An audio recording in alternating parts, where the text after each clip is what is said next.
Welcome to this. Now, this is the 8th and last in this series called From Poison to Nectar, about the Buddha families.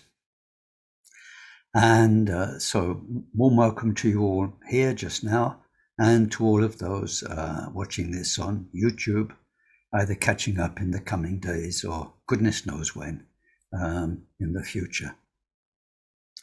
So let's start this last session with an excellent motivation and turning our hearts in love and in care to all our fellow beings. And so you know by now, we have three main qualities we need in this motive force, what we are like thrusting now, like a rocket, like a takeoff, but that we're hoping will sustain us all the way through the next hour and a half, not just as we do the prayers. So a big mind, an inclusive mind, including as many minds as we can, like ours, and in particular, those of our own parents, our family, our friends, our enemies, those who figured very strongly in our karma. We think we're here learning as best we can for everybody. And then as we think of all these different beings, we try to have the very best love, the finest, deepest, most wonderful, beautiful love we've ever experienced in our life for everybody. That's what we're aiming for. And even better than that, that will be, as the years go by, just a beginning of the unveiling of love. Big mind, loving mind, and a very, very happy mind, because we have the dharma. Dharma is forever, the rest is temporary. Simple as that. Thank you.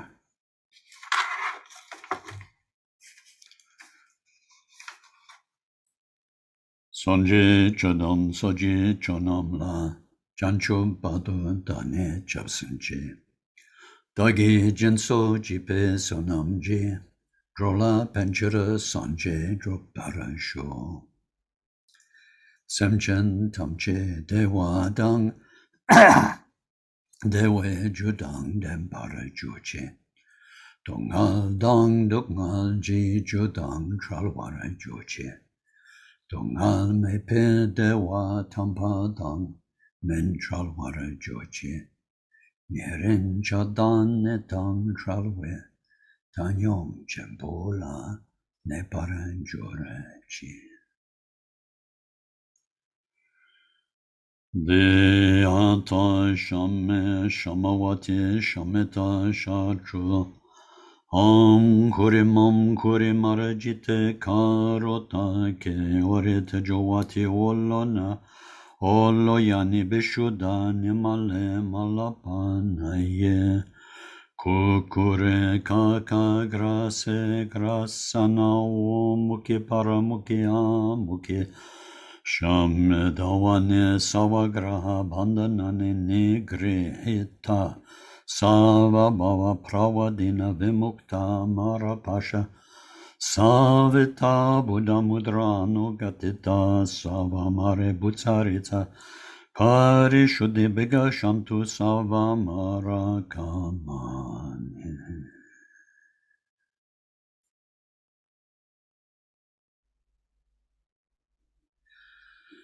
Palen sawe lama rinpoche Dagye chewara pende denshola.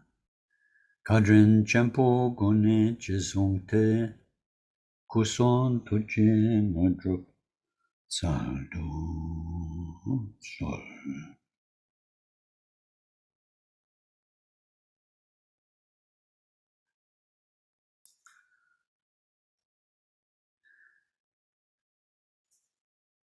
Thank you. So today, as I mentioned, this is the last of our series. So somehow I've got to finish off all the things that need to be said. So I want to start by saying what I've said many times, and it's so true. Although we've had 8 teachings on this topic, these aren't really teachings. It's an invitation for you to explore. There is so much to discover. My words tickling the subject here, tickling it there, saying interesting things that maybe you hadn't thought of or hadn't found in books or online teachings. It's to help you get the feel of what you need to do for this to be worthwhile, which is to really think about it. I call it deep think. You need to deep think about it, and you'll just discover more and more and more things as you do that. So, yeah, it's an invitation. So although I'll try and round off some of the main things that I feel a duty to say as a teacher, we haven't finished. We've only just started. And I really hope that the material we covered, you will spend quality time with on your own, thinking, what's going on here? What is this really about? And then to experience it as best you can. So what we've been doing each week has been to go backwards a little bit.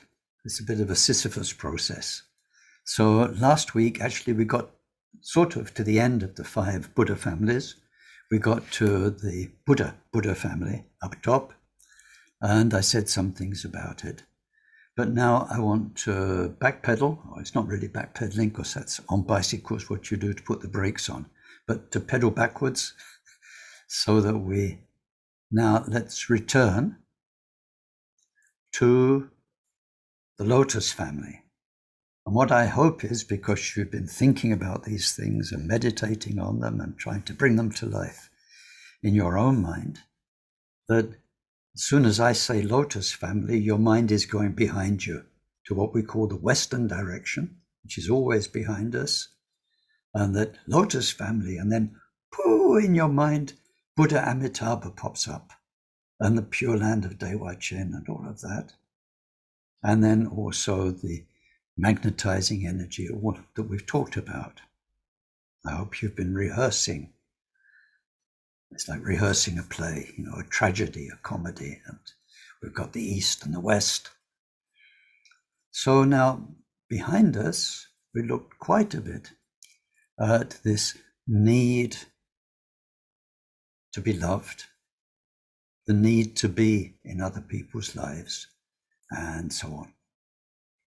Now, what I want to go back to and mention is the throat chakra, because you've seen in your list that each of these families, 5 families, are associated with our 5 main chakras.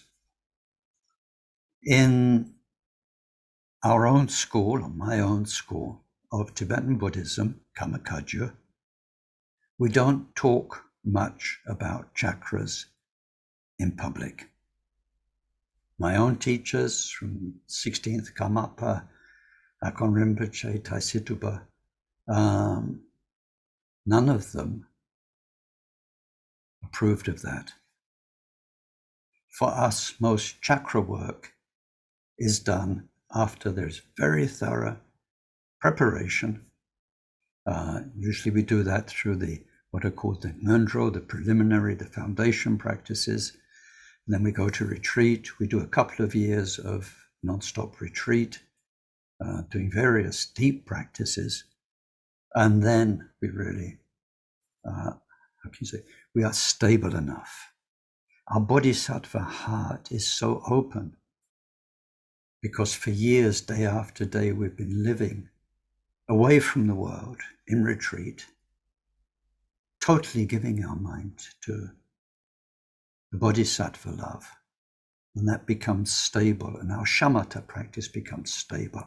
Our mind becomes stable. Our contact with the lineage and all of the strength it has to hold and protect us has become stable. our letting go of the ego in all of its precarious nature has become stable.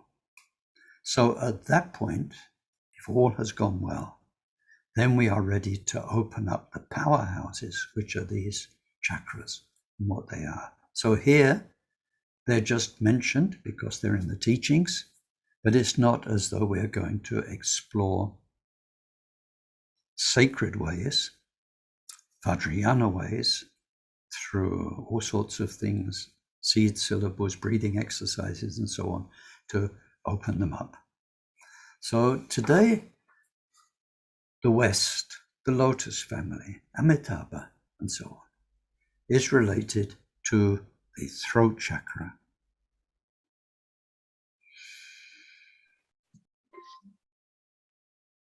It will be good as time goes by that we become more aware of this throat chakra. We've all got one. How awakened it is or not, that might depend on lots of things, but you've all got one. We've all got one. Now, this throat, have you ever thought about it? It's a really interesting place. It's a bit like the waist of an ant. You've got your head up here, right? The head's a very interesting unit of the body. Most things happen there. We see this very vividly with people who are quadriplegic, maybe from the neck downwards. Not much is mobile.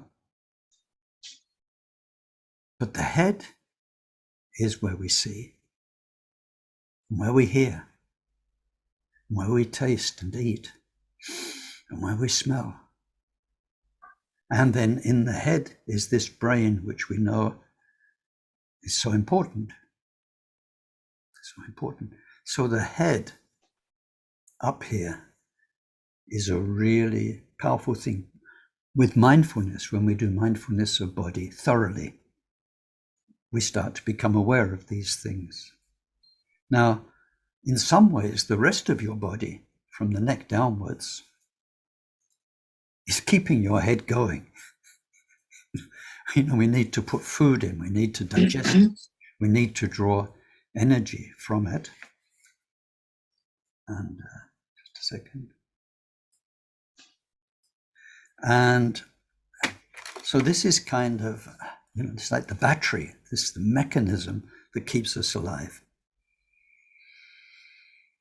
And the neck is what joins your body, with your heart and blood circulation and your digestion, such important processes, to your head. And it's this narrow place that communicates between those two rather different parts of your body. So now this is the throat. Obviously, it's related to connection and communication because of speech. And as humans, with mindfulness, again, when we become mindful of body and speech, we look into the Abhidharma teachings on sound, and we start to think about sounds, and especially with animals. Some can't do very much. You can listen to the variations of cow sounds, and a few different noises that mean something or express something, but that's it. Some animals have more complex sounds. They make 15, 20. Some animals communicate, like dolphins and whales underwater, with sound. But then when we think of all of that, we humans, and of course in the Deva realms that we don't experience, can speak. It's an amazing thing. And speech is the only way we can communicate. There's one very fascinating field of exploration, which is how much two minds can ever communicate. Maybe your life experience has shown you something of this. If we have another human with a mind and a life of experience, can we plug in minds and share? Most of the time, not. It's very interesting to explore how we communicate, body language, when we're close to each other, energies that you feel. I mean, you feel when somebody's uptight, angry, when somebody comes in like a lama who's full of blessing, fills the whole room. So there's energetic communication. But how much can you know another person? Even if you live with them 5, 10, 20, 30, 40, 50 years, how much can you know? So this whole question of communication, it's quite interesting. And in Samiling, I remember one teaching in which Taisitupa explored it with a lot of humor. But anyway, we don't have time today. But I wanted to just pull our attention to the chakras and say that Amitabha, this magnetic power, this need to be in other people's lives, is connected somehow with this throat chakra. Now, I wanted to use this as an example to flag up all the 5 chakras, one thing, and how they are distinct but at the same time linked. And to say how these teachings that I produced in the support document that you've got. Now that support document gives 12 factors for each direction, something like that. Which chakra, which element, which season of the year, what time of the day, what seed syllable, and so on. What I gave you comes from Trungpa Rinpoche's teachings. We need to honor that because he was the first Rinpoche to bring these teachings to the West in his book, Myth of Freedom, and then based on his live teachings in the USA.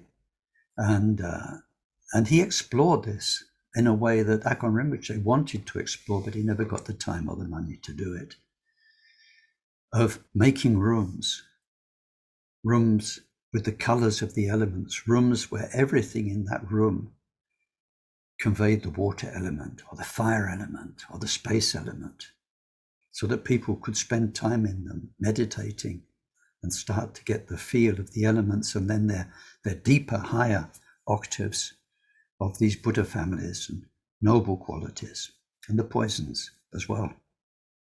So anyway, what I gave you is a list. Now there are 2 things about that list.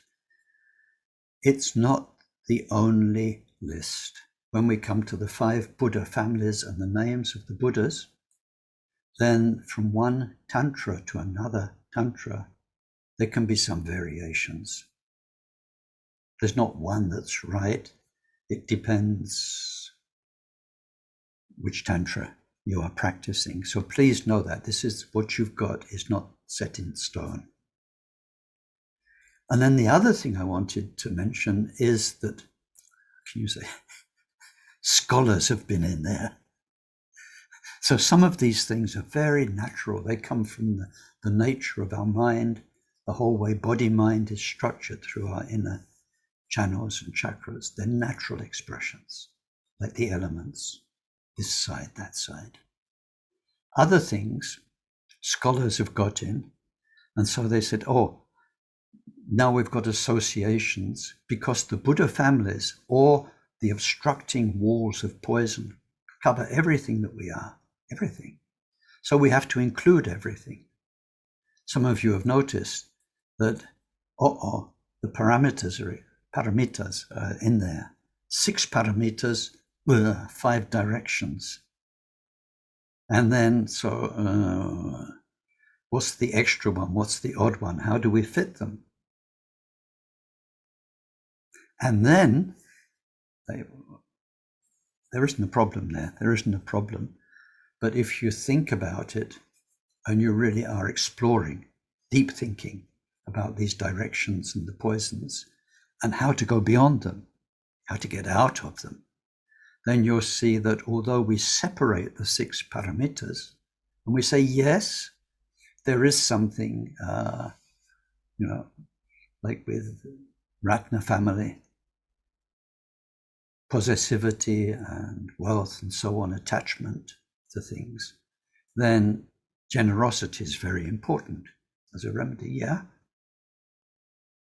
But then the generosity needs to be wise generosity, and you need to be patient and so on. So in the end, although we can allocate one or another of the paramitas to this or that direction, in fact, to solve any of the problems, your anger, your desire, your pride, your jealousy, you need all 6 paramitas. You need all 6. And at the beginning, maybe you'll need one of them more than another. But it's not as though we have to separate one paramita and say it only has a place there, in the east, in the west, in the north, the south, zenith. So I need to mention that. You've got a list, you've got associations, but don't take it too seriously. These things are there to help you meditate and discover for yourself what is going on. So we've got 5 chakras. Now, if over these last 8 weeks, 10 weeks, you've been exploring these yourself, as I hope you have, sorry to keep going on, but that's the only way it will really work for you. You might be thinking, you might have discovered some sort of strange things. Why this chakra with that direction? And like the East, the Vajra family, criticism, judgment, anger, this feeling of seeing through everything. It feels, sometimes anger is associated with fire element. But here we've got the water element. Then in the West, we've got seductiveness, magnetism, and so on. Very often that's associated with desire and water element. So how comes we've got fire over there and water there and so on? I'm not going to give you the answer. I want you to think about it until you start solving this puzzle yourself. But I do want to mention the chakras.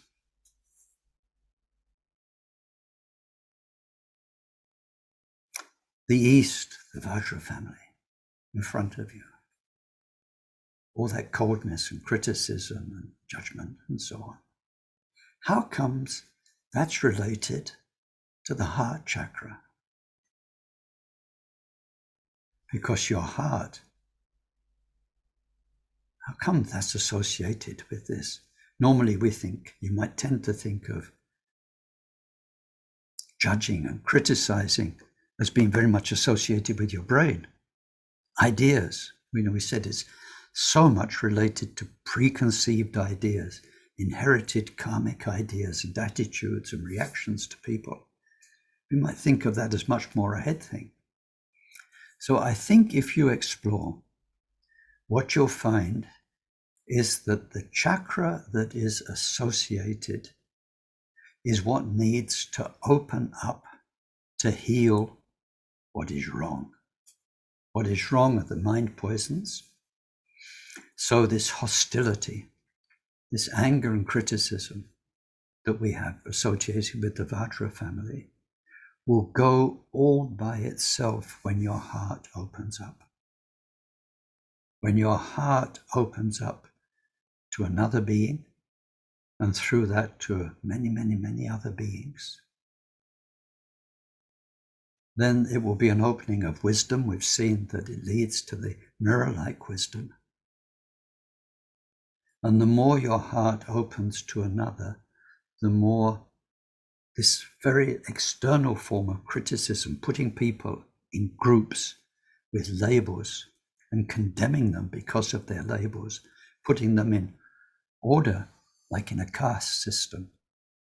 Just because this person sweeps the street, they are low and untouchable and dirty. The whole labeling system of the mind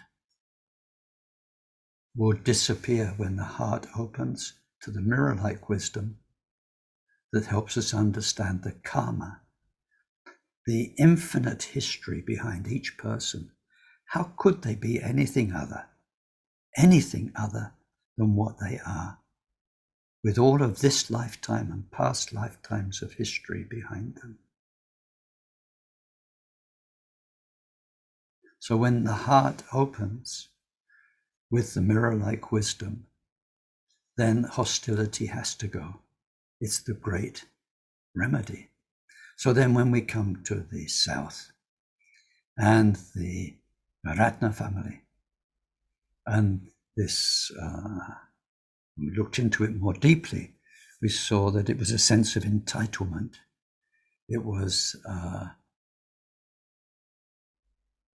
taking one's karmic gifts for granted and not realizing that they are the temporary gifts of karma, and so on. So with that, how do we get rid of it? It is by opening up our navel chakra.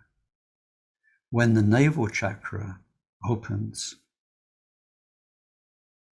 through bodhicitta, through Guru's blessing, through Vajrayana practice and breathing exercises and so on, then what the navel chakra does is connect us to the universe. We feel how we are the microcosm of this endless macrocosm, this endless changing macrocosm, which is the universe, locally, our own solar system with the power of the planets and so on, astrology, but the whole universe. So the more we are connected to the whole universe, then the more the stupidity of ego, and an ego that's identified with stuff. Your house, your garden, your status, all of these temporary, these impermanent things that are the gifts of karma. The more we're connected with the universe. Now the universe, when you hear the word, you might think of space and planets and galaxies and super galaxies. Universe isn't that. The universe is the universe of minds. Look at us here. How many are we? I need to put my glasses on to see the number. 48, right? 48 minds coming together in one place. This is a little group of planets. This is the universe, not a universe of molecules. That doesn't matter too much. The universe of minds. So the more we are opening up the hara, the navel chakra, and being connected, then this stupidity of being locked in a tiny ego, identifying with the temporary story that we are, will become obvious. And the sameness wisdom will just come. Now we come back to the Padma family, Lotus family in the West, behind us. And when we open up this throat chakra,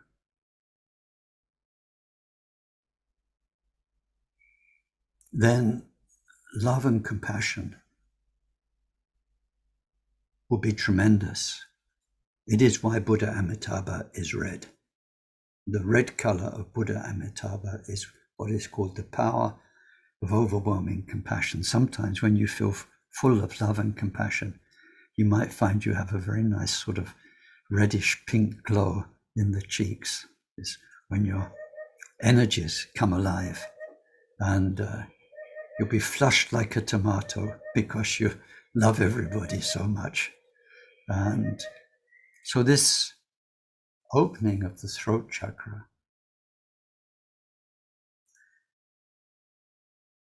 our connection with everyone, and our feeling of the value of communicating. You know, this family of Padma is about, in its poisonous state, in its limited state, is about needing to find value in other people's lives, needing to be a somebody where people light up when you come in the room, magnetism.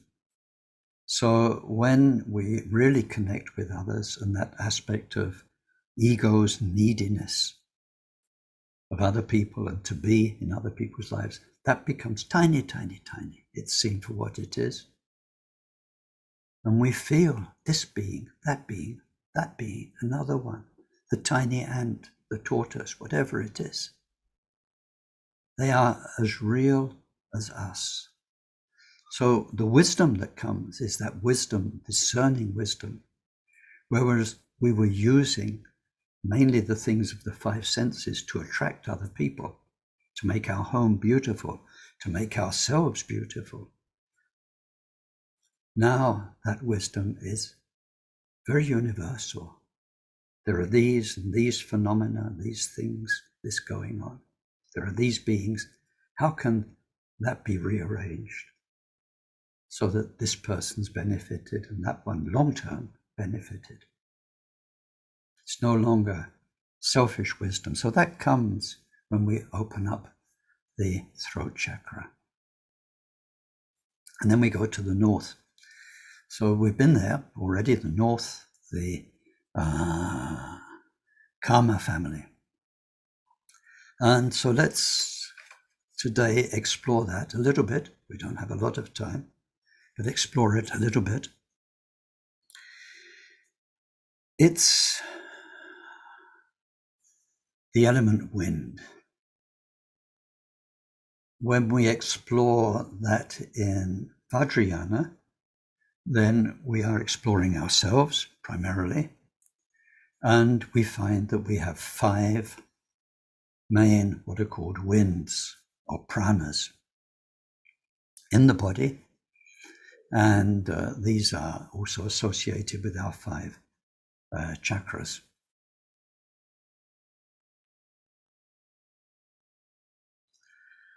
So then, how can you say, we can list these winds. I won't do it today, but we could do. And we see, but let's just look at one of them. The 5th one that's associated, and it's not on screen, but down there I've got a sacral chakra, right? Sometimes called the secret or the sacral chakra, right? So from the navel downwards, then the very prime animal concrete function of the lowest wind, it's called the downward dispelling wind. And so it's associated with defecating, with urinating, with menstruation, and with sexual activity. When we look at the 5 winds and the 5 chakras, the top 4 form a unit, then the bottom one makes a different area. Anyway, we're not looking in that. That's deeper teachings. But the point is, it's called the expelling wind. And that becomes the root for all of the other energies or winds. So this idea of expulsion, a lot of food for thought, food for thought. I got my F and my TH. It comes from a lifetime of translating. I see the words a split second before I say them. So I see the spelling.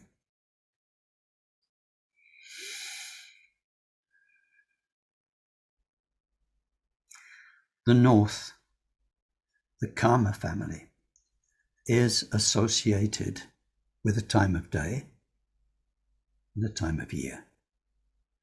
The time of day is the end of night and the beginning of the day, the start of the dawn. And then that corresponds in the cycle of the year to the ending of winter the beginning of spring. So this wind element, which in the Chinese system becomes the wood element in the north, is often represented by the first leaves coming out on a branch. Where do they come from, those leaves? It's a very good symbol. It's because of all the history that's behind. The history of the soil, the history of the tree or the bush, how it got this far. A long, long, long, long history that's been dormant. The tree's been asleep for winter, maybe no leaves. But then, because of the warmth of the sun, maybe a bit of rain, and there's an activation. And it's marvelous. You see this dry wood that's a winter tree, and then this beautiful green leaf comes, seemingly from nowhere. And how amazing that the dirt and the wood of the tree can make this fragile, beautiful, tender green leaf. When we look at the beginnings of spring. And then when the day starts in the dawn. Of course, your day begins, you wake up and so you start, but you are inheriting your whole story from yesterday and last week and last year and all of your life up to here. So it's a brand new day, but it can't be just anything you want it to be because, well, there's your family and there's your job and yeah, you're in this house again and you're in this body again. It's ongoing, but it's a new start. This karma family, which is about action, identifying with what you do and doing, with the wind element is very much to do with drive. Sometimes human beings are described as driven. See, this woman, this man was driven. Where does this drive come from to do what you do? Doing is the word karma. In Greek, that's drama. That's a really nice sort of linguistic coincidence. Coaccident is doing is drama.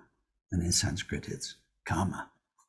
So we have a whole past, and many past lives, and much past karma, which orientates you and me towards doing what we do and doing it in the way we go about it, in the way we're doing it. So as we think about the families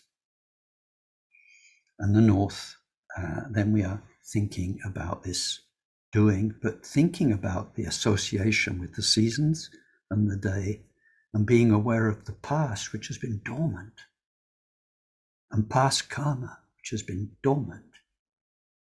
And then just like in the spring, the sun comes, the birds come, or whatever it is, circumstances trigger the making of the leaves. So karma from the past brings circumstances, brings people into our life. It's so much the wind element. You know, these days we know quite a bit about weather. You see what's behind the weather are the systems, you know, depression, high pressure. But why this high and that low is there and what they're doing it's to do with winds. This El Nino and El Niña and this wind and the monsoon winds, they are making the weather down on the ground.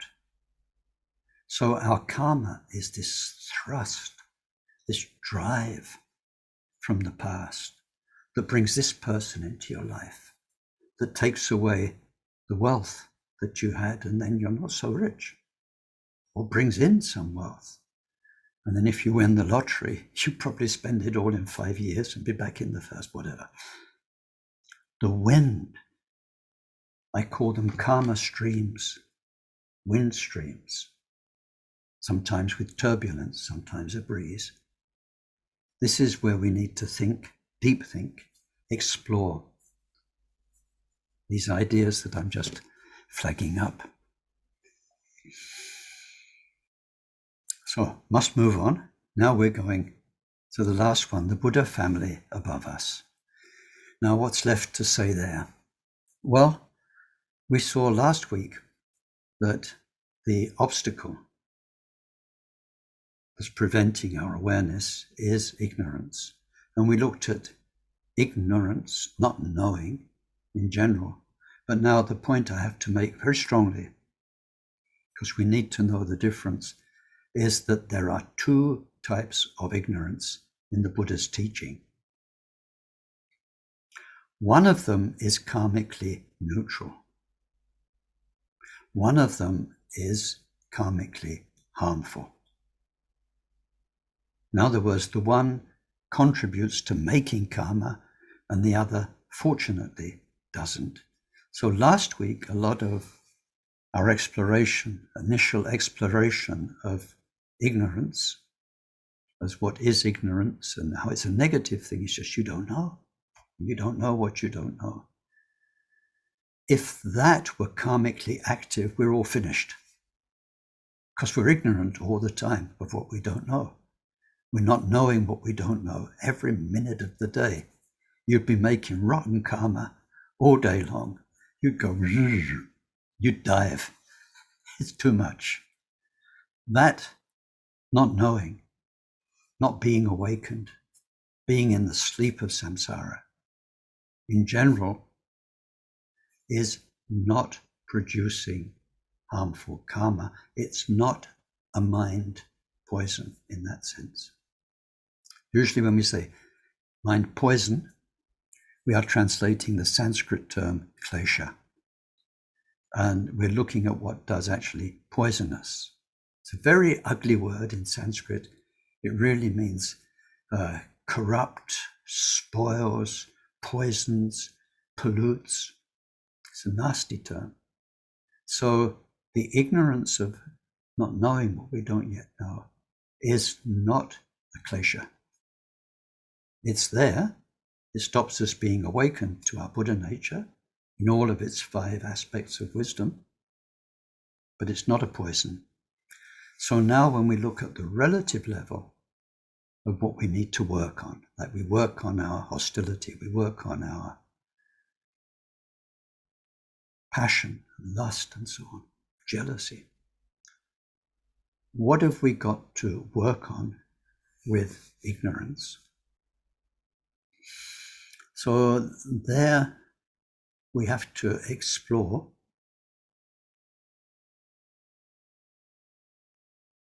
We do this in many ways through what are called the 4 ways of changing the mind, the 4 reflections, areas of reflection that change the mind when we think of a precious human existence. So we have ignorance and knowledge. Knowledge is freedom. It is happiness. It is forever. Ignorance gets us into trouble, making karma. Again and again, it always comes with suffering. The Buddha's teaching is there to help us awaken to the light of wisdom. So we need to think, how do we do that? What is fighting ignorance? And we come to it, we'll come to it when we come to the Mahamudra prayer later on in the year. We have the 3 bases for wisdom, which are study and reflection and meditation. Study, reflection, and meditation. First, we need to learn, to acquire the information, the the method, the technique we need to study. Then we need to reflect deeply to bring that study to life, to help it to inspire us, animate us, open up all the good things inside us. Diligence, enthusiasm, loving heart for everybody. And so anyway, then we can see what is stopping me studying. What is stopping me reflecting? What is stopping me practicing deep meditation? And we need to examine our own lives. For sure, procrastination. Dharma's wonderful, and I really must get round to it sometime. But today I must this and I must that. Now, some things we do must. Of course, we need to eat enough to stay alive. We need to earn a living. Of course, there are those things. Unless you somehow can be free from them, be in retreat or whatever it is, renunciate. Some things we must, but there is a lot of things that we feel because of our 4 families, things we must do. So we need to discover those in ourselves and see how our samsaric involvement with ideas, values, where you absolutely must campaign for your political party, or you absolutely must blow a whistle about this or about that. Ideas, your stuff, your job, your work, your social life, and so on. We must see how they are getting in the way of Dharma. We have to remind ourselves again and again of the value of Dharma. It's for you, it's for me. We are not doing anyone a favor anyone out there a favor by practicing Dharma. Of course we are for all sentient beings, but it's not as though we ought to do it to make Karmapa happy, or to make Taisitupa happy, or because we look good. What needs to penetrate ignorance, we're talking about ignorance, lifetimes and lifetimes of making a hard shell of ignorance, is how Dharma is your best friend.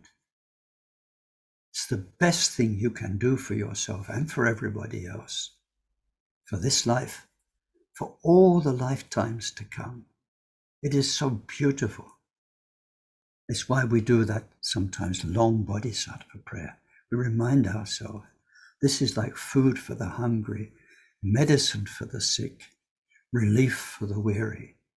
Those wonderful lines from Shantideva that tell us the value of bodhicitta. It is so precious. And it's why we put Dharma things up high and in pure places and clean places. We don't just mix it up with everything else. So we need all the Dharma teachings are really telling us how to value Dharma and how to practice it. So in order to break the ceiling of ignorance, we need to understand ignorance as a poison, as something which is poisoning our life, which is everything that keeps us from learning and practicing Dharma. Laziness, procrastination, fear of giving yourself to Dharma, and so on. We need to explore that. And Ken needs to get on, because I've got a lot of things still to say. So anyway,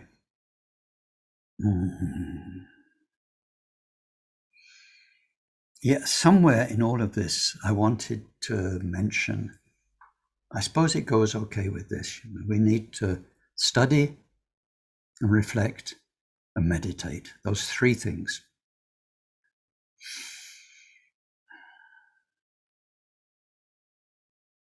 with a view to reaching these 5 wisdoms.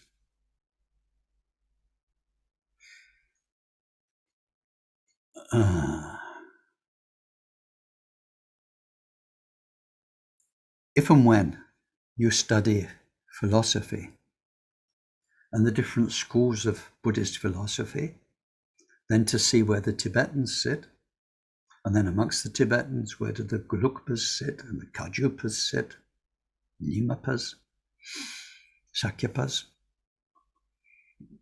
then you'll see there is one topic you'll come across eventually, which is quite important. In English, we can call it apperception. Apperception. And it's called in Tibetan, Rangrik. And I've forgotten the Sanskrit. But what it means is,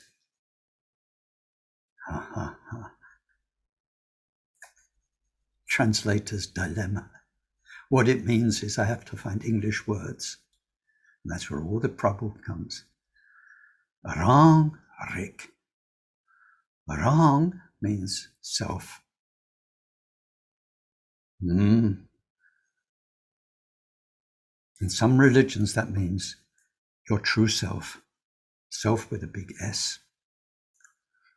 In other translations, it means by itself. By itself. That's the Rang. And then we've got Rik. Rik means knowing. It's a word you may have come across, vidya, or rigpa in Tibetan. I think in lots of online texts you see rigpa. Rigpa is a big deal in Nimapa tradition. It's a word they use a lot. In our Kagyu tradition, we use salwa, which means clarity. It's the same thing. It means your mind is clear. Rigpa means more like knows, but you know because your mind's clear, and because you know your mind is clear. It's the same thing. So Rangrik could be translated as knows itself, or knows the self with a big S.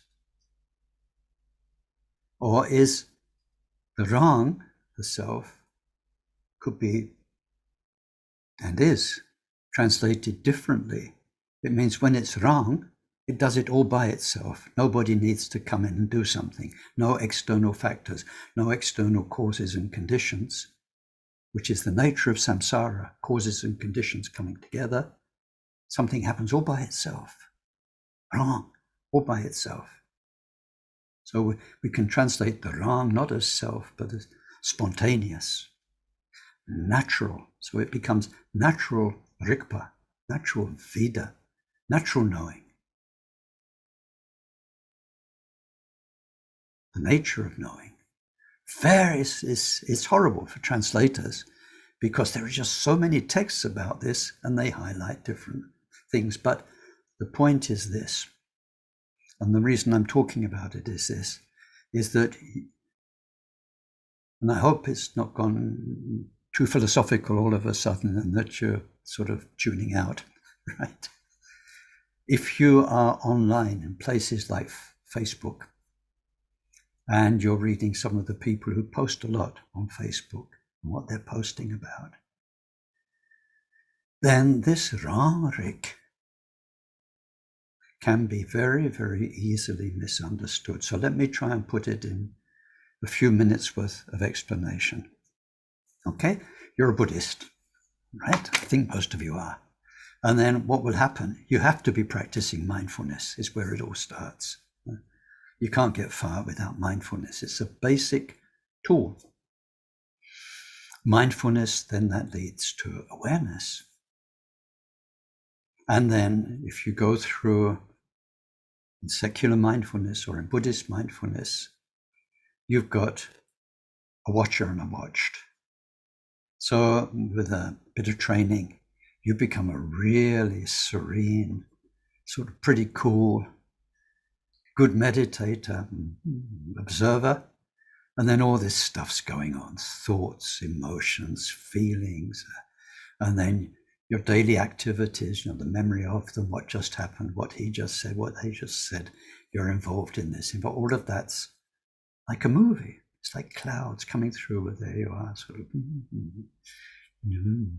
nice and serene and peaceful, and a Buddhist who's sorting it all out. And it just comes and goes. You're like one of these Aikido masters where they show them, they just kind of stand there and people come running up with knives or this, and to hit them like that, and they just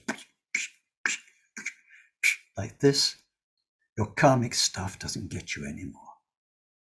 And then when you got past that stage, then you start listening to the fancy teachings, and then what is going on here? There is awareness. Awareness. What is this awareness? This knowing. And then it's so quiet. And then it's so clear.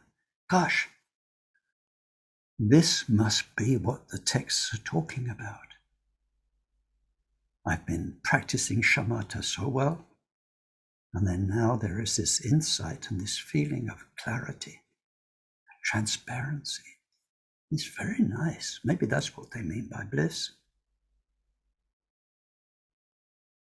I think you can gather by the tone of my voice and what I'm saying with my throat chakra and communicating with you, even though we can't really communicate at all,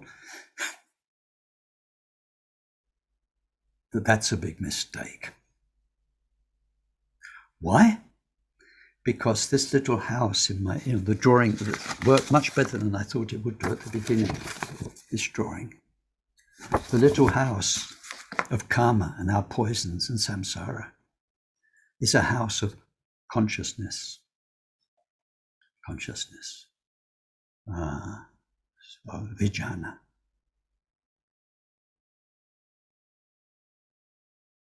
All of that mindfulness, awareness, and what I just described is happening within consciousness. So some Buddhist schools, not all of them, and in some of the Buddhist philosophy that's behind our Kagyu school, then what is posited is this, is that consciousness, not jnana, not Buddha wisdom, consciousness, can be self-aware, apperceptive, rārik.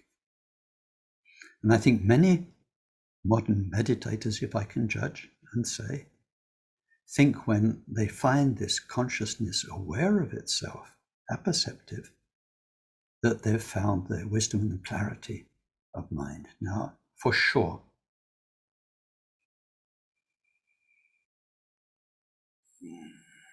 what our deep texts are talking about, what these particular teachings are talking about, is not that.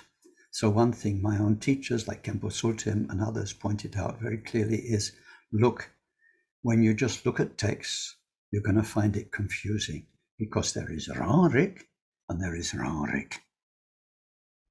The rārik in the mind only, and all the philosophers that come from philosophism, philosophers that are based on that in India. That rārik is about consciousness, the stream of consciousness, the mind stream of samsaric consciousness can be capable of being aware of itself. It's very, very complicated. There are all sorts of subtly different views about this, and lots of texts written. But when we come to Mahamudra, we also have the other, rārik. And that rārik, that's svavidya, it's not usually translated, it's not usually the Sanskrit svavidya, there's another term, but it means that we're not talking about consciousness being aware of itself, which any of you could experience if you sat on your butt for another couple of months and really meditated most hours of the day, you get there before the year was out. That consciousness being aware of itself and the clarity of mind that it brings about, a sort of mindful awareness that's so happy, is not what Mahamudra is talking about. Mahamudra absolutely requires the pointing out of the nature of mind by a qualified guru. The nature of mind is the Buddha nature with the 5 wisdoms, the changeless nature that always was. So when that is there, then there is a totally different, in a way, meaning for Rarik, aware of itself, because the Buddha nature, with all of its blessings, is known at one and the same time in oneself and in every sentient being. Buddha is everywhere. There's nothing other than that. There's a view called Shentong. It means there's nothing other than that. So that Rarik is full of blessing. And I'd suggest, if you are very interested in the various things you find online where people are talking about Dzogchen or Mahamudra, talking about their own experience, describing it, the acid test is there blessing or not? Is it technical? Oh, the mind is aware of itself, there's clarity and so on. Is it that kind of consciousness aware of itself? Technically, perfect. It's like a BMW engine or something of meditation. From the first bodhisattva level onwards, you're in touch with Buddhas and Buddha fields, and each of their blessing, the healing power of mind in the medicine Buddha, the wonderful power of Tara, all of those are there. The absence of self-aware of self, the absence of self and the endless presence of Buddha is huge blessing. It's why Milarepa and all of the Karmapas, when they sing spiritual songs, the first thing they mention is their guru, because that's where they discovered this feeling of blessing. So I wanted just to mention today, because when we are dealing with this ignorance and the zenith above us, we're trying to see in terms of active poison, what are we doing? Procrastination, doubt, and what are we doing to stop the Dharma helping us? That is very important. And I wanted to mention apperception, because from what I've seen, you need to know that when you're on this journey to getting rid of ignorance and discovering what wisdom is. So now time's ticking on, and so I need to go back, just a second.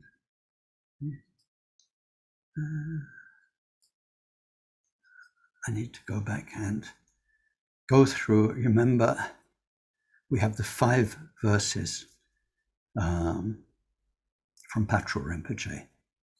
Now, one of you very kindly asked me to refer to those. Now, in there, we have 5 aspects of voidness, which are related to the 5 wisdoms.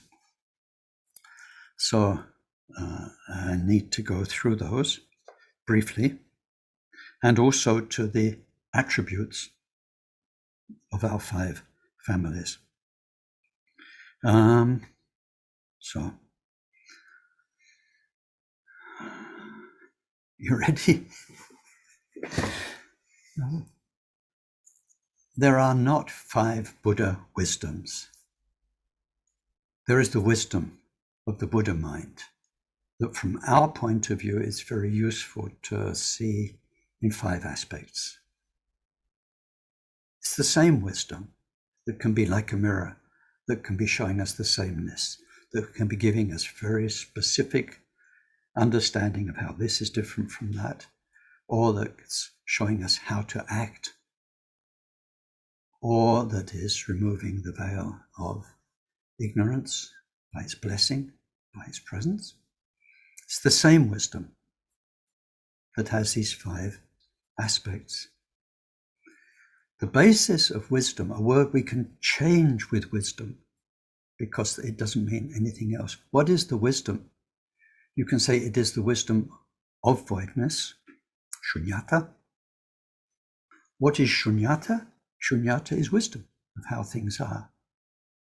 One thing we have to do, and that I've stressed again and again this last year or more of teachings, is never to think of voidness as just blank space or spaciousness. It is spacious. That's not what it's about. Voidness only ever means wisdom. That's how it's defined. The wisdom that knows the difference between the way things manifest to us, the way they seem to be, and to know what's really going on. Seems to be, really is. Through penetrating the way things really are, we have to see the invalidity of the illusion, the voidness of the illusion. It wasn't true at all. Mirage is a wonderful example. It really seems like there's water over there. When we can't say see here because it's all about seeing, but when we know what produces the mirage, the interdependence of I and light and surface, interdependence of circumstances that produces the delusion of water over there, when we know, 2 things happen. One, we're not going to waste our time running after water that's not there because we're thirsty. And then the illusion is destroyed, but not the experience. It's not as though once you know what produces a mirage, the mirage goes. So anyway, we don't have time to do years and years of voidness teachings, but the voidness, the point here is this. The voidness is always wisdom. So this is what Patrul Rinpoche is pointing out in the 5 verses. So the first aspect of wisdom is this clarity. When we see what's really going on, our mind is so clear, we see what's really going on. That clarity reveals to us, that clarity is mirror-like wisdom. Because in your mind, instead of this specific you and me and hostility, now just the isness of everyone and everything, the isness due to interdependence, due to karma, due to the past. That isness becomes very clear. How could he be anything other than what he is? How could the war in this country be anything other than what it is because of the power of karma? So one becomes like a mirror. Now, we did that in one of the earlier teachings, but the mirror, you can't think about it enough. You can't. Why is it a mirror? Because it reflects. But because it reflects, you can't see the mirror itself. When you look at a mirror, what do you see? A reflection. If you don't see a reflection, it's not a mirror. When we look into the mind, the clear mind, the Buddha mind, and try and find it, where is it? What is it? Any of those things. You can't find it, but you'll find in that mind is the reflection of all existence. And what is beyond existence, the path, everything is in there. It's like a mirror of everything, right into the darkest rubbish and right out into the most glorious spirituality. But if you say, what is this mind in which all of that can manifest? Where can I find it? Did Buddha find it? And when we come to the Mahamudra prayer, Karmapa will say, not even the Buddhas have seen this. Mirror-like wisdom is a wonderful, wonderful metaphor. You actually need to do, and we do this as yogis, we sit down with mirrors and just get mind blown by what a mirror is. So anyway, that aspect of Buddha wisdom is clarity. The clarity of that wisdom is its mirror-like nature. So that's the first tongpa, the first sunyata, the first tongpa, clarity. Mirror-like wisdom, the East. Another aspect of that wisdom is that as it's there, we realize it's always been there. This is not something that's coming and going through circumstances, cause and effect, interdependence. Nothing made that wisdom. It's always been there, always will be there. This is amazing. You need to encounter it to realize how amazing that is. This is it. It's called in Sanskrit, it. You know. This is it. There's no more than that. It's called it, that. The one and only. So that primordial, it's always will be, always has been. The Buddha wisdom is really felt in the southern direction, the Ratna family. So the primordial gives us the sameness of everything. Everything that ever happened, everything that will happen. I can't describe that sameness to you. Buddha can't describe that sameness to you. But when it happens, that sameness will be something very, very sacred to do with the primordial nature. Now that same wisdom, when we come to the West and the Padma family, that wisdom is, now the word is translated as bliss. Let's look at the Padma family. Let's look at the, how can you say, the stereotype, archetype, seductive Padma family.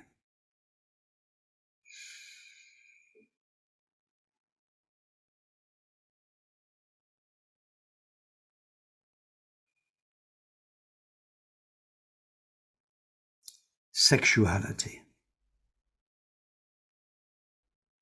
The search for perhaps the most amazing bliss, perhaps a human can find.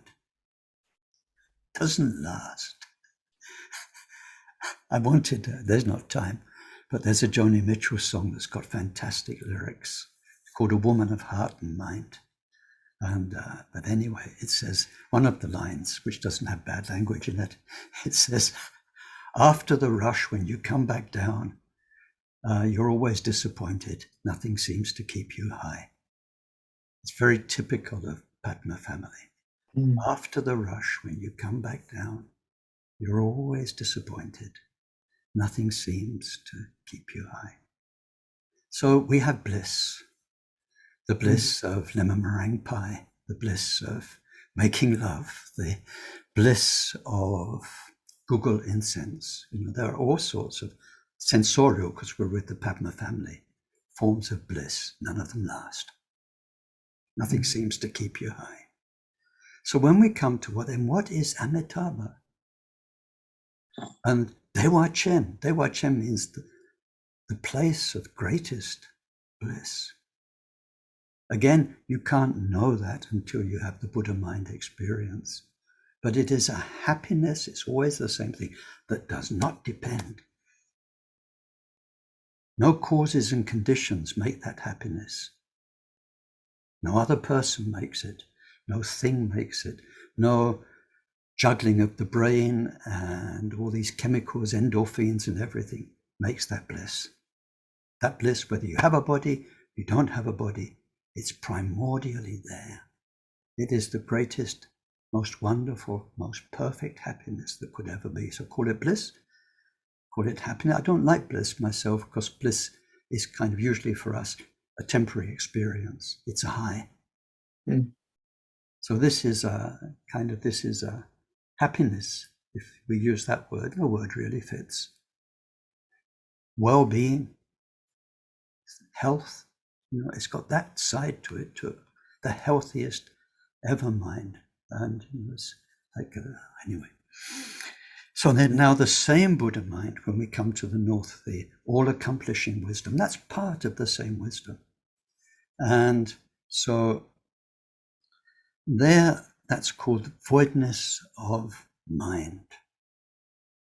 Now, mind, there are quite a few words in Sanskrit for mind, and often they've got quite targeted, quite focused meanings. But here it means the stream of consciousness. Well, there's my stream of consciousness, your stream of consciousness. You're experiencing what you are experiencing, me too. How in those mind streams, in this universe of beings and other beings and ourselves, how to do the best thing so that there's less suffering and more happiness. That skill of activity accomplishing wisdom comes because of understanding mind streams. So it's not just understanding stuff. We think of doing things as doing, acting in life. It's not stuff. It's not like feeding people, giving them homes. It's not like, it's understanding that their mind and what will bring them liberation temporarily. The inside of the person, not the outside of what they're experiencing. So when we understand minds and how they work, it's like Buddha got criticized once. He was given a very precious jewel. And probably people were thinking, gosh, he could feed so many poor people with that. And he actually made it as a gift to a rich person. And people criticized. They said, well, that's not fair. It looks like favoritism. But the Buddha explained that that person was so greedy, and that through the power of interconnection, the Buddha's blessing, if he gave the person that precious stone, then they'd feel so satisfied, it would change their mind, and there'd be more value in the long term than in temporarily feeding other people. So it's just an example of the activity is not, oh, I've got something valuable, I can feed the poor. It's what's the best thing to do with this right now, given the mind streams of all the people that I'm connected with. So this understanding of mind, the voidness of mind, the interdependence, voidness means interdependence, wisdom of interdependence. Then we get the all-accomplishing wisdom. And then the fifth aspect of sunyata, Buddha wisdom, is called intelligence. This use of the term intelligence is like wake-up call. Hello, hello, hello, you down there, Ken in samsara, what you up to? What are you doing? How are you doing it? Oh dear. And so turn on the light. There's a very, very funny moment in, I don't know, 1973, maybe 72 in Samiling. We had a terrific Zen master who came, called Soshu-san, and he gave sessions in Samiling. And he didn't say very much, barely had any English, but at one point we're all sitting there doing zazen, and he says, turn on the light. And somebody who was a bit nervous got up and went to the light switch. And then he finished his sentence, in your mind. So funny. Anyway, this aspect of voidness, which is, come on, man, wake up, which is part of sunyata, which is part of Buddha wisdom. Buddha is there to help us all wake up. So that's the 5 you see in each line of Pacharimta. He says, this clarity is none other than mirror-like wisdom, and so on and so on. So in general, I didn't cover everything that I wanted to cover in these 8 talks. One point that could have been a whole talk was, okay, what are we going to do about it? We live inside the confines of these mind poisons. Buddha mind is there all the time with all those qualities, all those wisdoms. What do we do about it? Well, all of our dharma practice is for that. All of my courses have been giving us equipment, I think is the term. So I wanted to say a few words about equipment.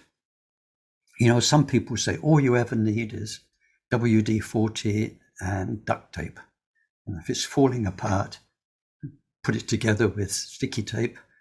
And if it's tightly gripped and it needs loosening, use WD-40. Well, I must say those 2 things are very good. But if you've got a bigger toolkit, maybe you can achieve more things. So Buddha gives us lots of tools, and nowhere more than in Vajrayana practice. So of course, your duct tape, your WD-40, you know, these are basic things like mindfulness training, shamatha, and they do lots. You can't do without them. But then there are so many other tools, and in particular, everything that is taught in the Bodhisattva path, the 59 points of the 7 points of mind training, and so on.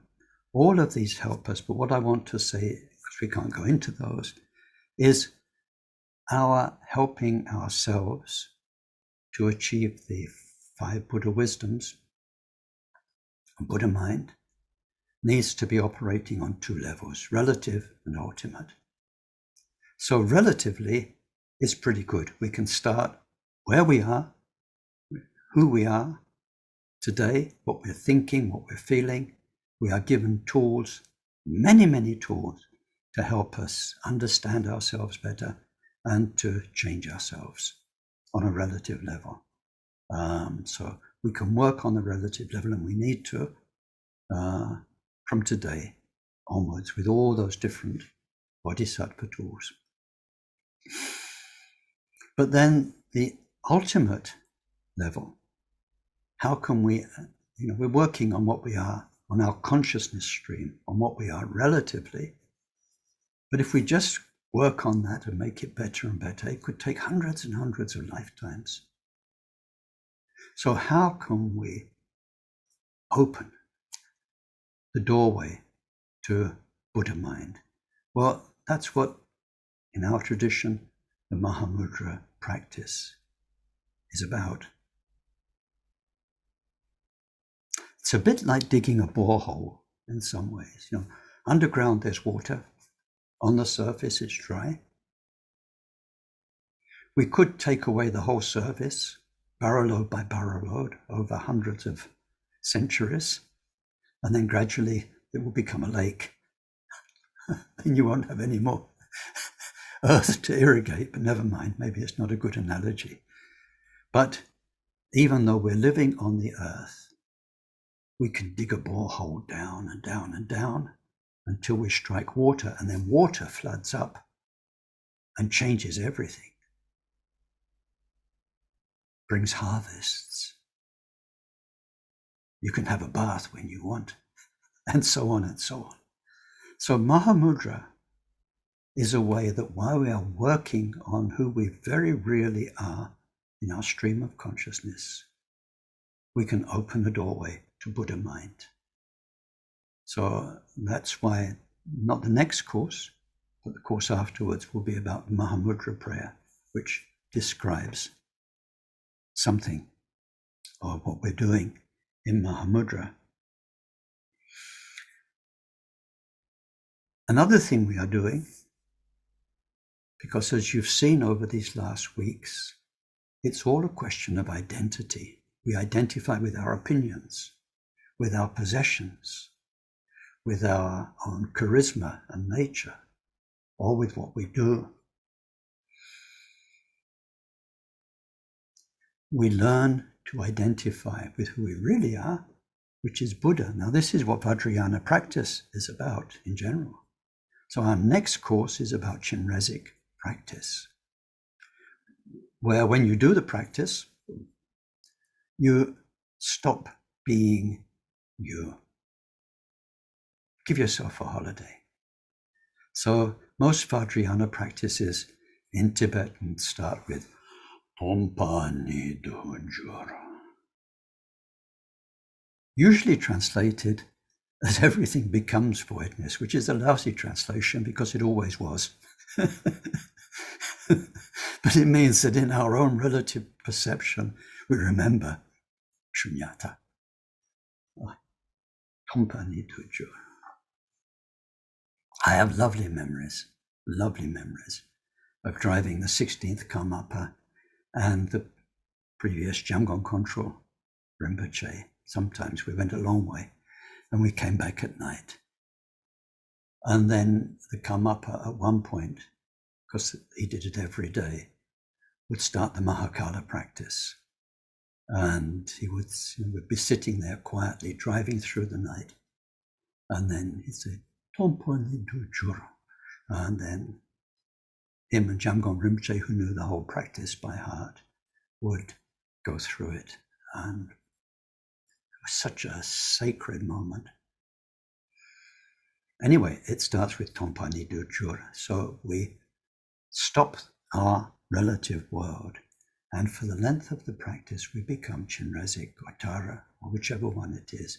We identify 100% with the goodness that we are, in whichever aspect that is. It's compassion, protective power.